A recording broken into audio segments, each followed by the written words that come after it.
നമുക്ക് അരുൺ സോളമനിലേക്ക് കൂടി പോവാം. അരുൺ, ഇത് ജോയ് അവിടെ വീണ സമയത്ത് ജോയ്ക്കായി തിരച്ചിൽ നടക്കുന്ന ഘട്ടത്തിലും റെയിൽവേയും കോർപ്പറേഷനും പരസ്പരം പഴിചാരുന്നത് നമ്മൾ കണ്ടതാണ്. ഇതിൽ ആരുടെ ഭാഗത്താണ് പിഴവ് എന്നുള്ളത് ആവർത്തിച്ച് നമ്മൾ ചോദിച്ചുകൊണ്ടിരുന്ന ചോദ്യമാണ്. ഈ മാലിന്യം നീക്കേണ്ട ഉത്തരവാദിത്തം അത് കൃത്യമായി ആരുടേതാണ്? ഇത് ആരും കാണുന്നില്ലേ?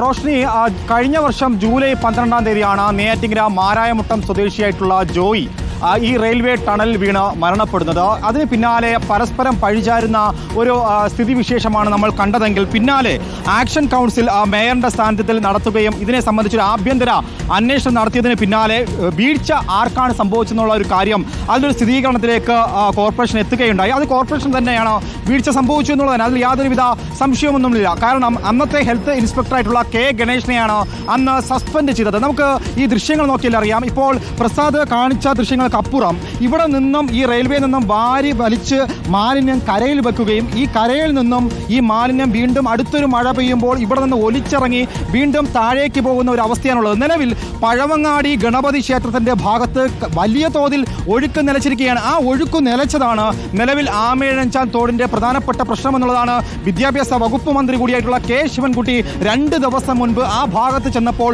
നടത്തിയ പ്രതികരണം. അതിനെതിരെ കർശന നടപടിയെടുക്കും, ഉടൻ തന്നെ മാലിന്യം നീക്കണമെന്നുള്ളതാണ്. പക്ഷേ ഇതിൽ ആരുടെ ഭാഗത്ത് നിന്ന് വീഴ്ച സംഭവിച്ചെന്ന് ചോദിച്ചാൽ ഒരുപോലെ റെയിൽവേക്കും കോർപ്പറേഷനും ഇതിന്റെ ഈ ഭാഗത്ത് ഈ വീഴ്ച സംഭവിച്ചെന്ന് ഒരിക്കലും ഒഴിഞ്ഞു മാറാൻ കഴിയില്ല. കാരണം ധാരാളം മനുഷ്യന്മാർ ദിനം പ്രതി റെയിൽവേയിലേക്ക് എത്തി ഈ തിരുവനന്തപുരം റെയിൽവേയിലേക്ക് യാത്ര ചെയ്യുന്ന മനുഷ്യന്മാരാണ്.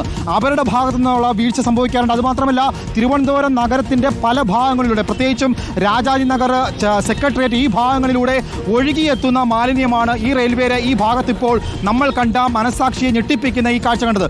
ചേട്ടാ, ഇവിടെ സ്ഥിരം യാത്ര ചെയ്യുന്ന ഒരാൾ കൂടിയാണ്. യാത്ര ചെയ്യുന്ന ആളാണ്. ഇത് ഗോഡ്സ് ഓൺ കൺട്രിയാണ്. പക്ഷേ ഇതിപ്പോൾ എന്താണ്, നരകത്തിൻ്റെ കൺട്രിയാണ് അല്ലേ രാജ്യം. ഇതിന് ശാശ്വത പരിഹാരം ഉണ്ടാക്കാൻ ഇവിടെ എൻജിനീയേഴ്സ്, മറ്റ് ഡിപ്പാർട്ട്മെൻറ്റ് വകുപ്പ് മന്ത്രിമാരെല്ലാം ഉണ്ട്. പക്ഷേ അവർ ഒന്നുകൂടി, ഞാൻ ഒരിക്കലും ഇതിന് പ്രോജക്റ്റ് സമർപ്പിച്ചാണ് ശിവൻകുട്ടി മേയറായിരിക്കുമ്പോൾ. ഇപ്പോഴും അദ്ദേഹത്തിന് പ്രോജക്റ്റ് നമ്മുടെ മേയർ ആര്യ രാജേന്ദ്രനോട് സംസാരിച്ചിട്ടുണ്ട്.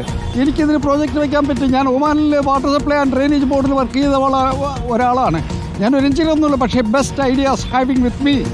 നൽകിയിരുന്നു, ഇത് സംബന്ധിച്ച് പ്രോജക്റ്റുകൾ നൽകിയിരുന്നു. ആ പ്രോജക്റ്റ് ഇനിയും നൽകാൻ പറ്റും. അങ്ങനെ ഒരു ചർച്ചയ്ക്ക് വിളിക്കുകയാണെങ്കിൽ ഞാൻ തയ്യാർ.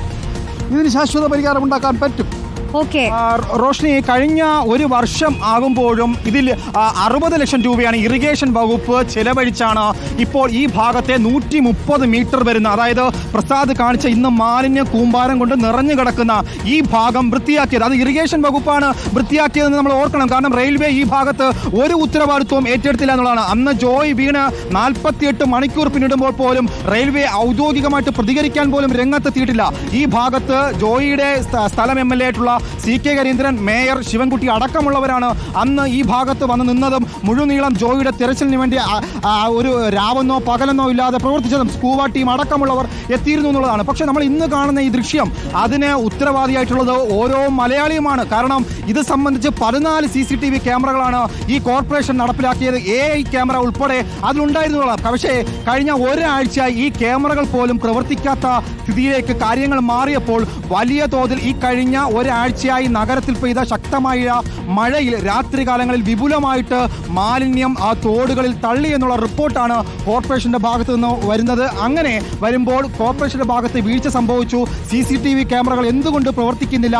ഇത് ഈ മാലിന്യം എടുക്കാൻ വന്ന ഉദ്യോഗസ്ഥർ എവിടെയാണ്? ഇതിന് കരാർ ഉദ്യോഗസ്ഥരുണ്ടായിരുന്നു, ഏജൻസികൾ ഉണ്ടായിരുന്നു, ഇവരൊക്കെ എവിടെയാണെന്നുള്ള ചോദ്യം വീണ്ടും ഉയരുകയാണ്. കാരണം ഈ ദൃശ്യങ്ങൾ കാണുമ്പോൾ തന്നെ അറിയാം, ഒഴുകുന്നുണ്ടെങ്കിലും ഒഴുകി ഈ ടണലിലേക്ക് എത്തുമ്പോൾ 130 മീറ്റർ ടണലിന്റെ ഇപ്പുറത്ത് നിന്നും ഈ വെള്ളം കെട്ടി നിൽക്കുന്ന ഒരു അവസ്ഥയാണ് ഇപ്പോൾ നമ്മൾ കാണുന്ന ദൃശ്യങ്ങളിൽ. ഒഴുക്കുണ്ടെങ്കിൽ നേരത്തെ പ്രസാദ് കാണിച്ച ദൃശ്യങ്ങൾ എന്ന് പറയുന്നത് പ്ലാസ്റ്റിക് കുപ്പികളും ചപ്പും ചവറും മണ്ണും കൊണ്ട് നിറഞ്ഞു നിൽക്കുന്ന ഒരു അവസ്ഥയാണ്. അതിന് ഉത്തരവാദിത്തപ്പെട്ടവർ ആർക്കും തന്നെ കൈയൊഴിഞ്ഞു പോകാൻ കഴിയില്ല. ഒരുപോലെ റെയിൽവേയുടെ ഭാഗത്ത് വീഴ്ച ഉണ്ട് എന്നുള്ള കാര്യത്തിൽ യാതൊരുവിധ സംശയമില്ല. കാരണം ജോയ് വീണ് മരണപ്പെടുമ്പോൾ പോലും ആ ഭാഗത്ത് നിന്നെടുത്ത മാലിന്യങ്ങളിൽ റെയിൽവേ സ്റ്റേഷന്റെ അകത്ത് വിൽക്കുന്ന ഭക്ഷണങ്ങളുടെയും അതിന്റെ കവറുകളുമാണ് നമ്മൾ കണ്ടത്. അതിനർത്ഥം റെയിൽവേക്കും ഉത്തരവാദിത്തമുണ്ട്. പക്ഷേ പലപ്പോഴും ഇങ്ങനെ വരുന്ന ഒരു സാഹചര്യങ്ങളിൽ പലപ്പോഴും റെയിൽവേയും കോർപ്പറേഷനും പരസ്പരം പഴിചാരി അവരുടെ ഉത്തരവാദിത്തങ്ങളിൽ നിന്ന് മറന്നു പോകുന്നു, അല്ലെങ്കിൽ കൈയൊഴിഞ്ഞു പോകുന്ന ഒരു അവസ്ഥയാണ് റോഷ്നി തലസ്ഥാനത്ത് ഈ ഒരു സ്ഥിതിവിശേഷം. തീർച്ചയായും അരുൺ സോളമനാണ് അവിടെ നിന്നും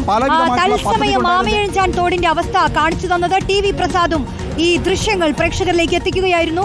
ആലോചിച്ച് നോക്കൂ, അധികാരികൾ അനുദിനം സഞ്ചരിക്കുന്ന ഒരു പാതയോരത്ത് ഒരു തോട്ടിൽ ഈ അധികാരികളുടെ കൺമുന്നിൽ സംഭവിക്കുന്ന ഒരു കാര്യമാണ്. അതും ഒരു മരണം സംഭവിച്ച് അതിന് 1 വർഷം പോലും ആയിട്ടില്ല. അപ്പോഴാണ് ആമയിഴഞ്ചാൻ തോടിന്റെ അവസ്ഥ ഇതാണെന്ന് നമ്മൾ ഈ പരിസ്ഥിതി ദിനത്തിൽ പ്രേക്ഷകർക്ക് മുന്നിൽ എത്തിക്കുന്നത്.